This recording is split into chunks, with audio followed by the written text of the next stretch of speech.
এক অফিসের একজন সেলসম্যান, একজন কেরানি ও ম্যানেজার একসঙ্গে অফিসের পাশে এক রেস্টুরেন্টে লাঞ্চ করতে যাচ্ছিলেন। রাস্তায় তারা আলাদিনের সেই আশ্চর্য প্রদীপ কুড়িয়ে পেলেন। সেটা হাত দিয়ে ঘষা দিতেই জিন বেরিয়ে এলো।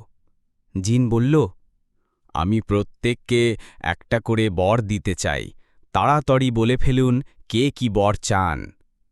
সেলসম্যান বলল, কাজ করতে আর ভালো লাগছে না, আমি এখনই মালদ্বীপে বাড়াতে যেতে চাই। কেরানি বলল, সত্যি কাজ করে করে বিরক্ত হয়ে পড়েছি, আমি আমার পরিবারসহ এখনই হাওয়াই দ্বীপে সমুদ্রের ঠান্ডা হাওয়া খেতে চাই। জিন তথাস্তু বলার সাথে সাথেই দুজনে অদৃশ্য হয়ে গেল। এবার জিন ম্যানেজারকে বলল, বলুন আপনি কি বর চান। একটু ভেবে নিয়ে ম্যানেজার বললেন, অফিসে এখনও অনেক কাজ শেষ করতে বাকি আছে, আমি লাঞ্চের পর ওই দুজনকে অফিসে দেখতে চাই।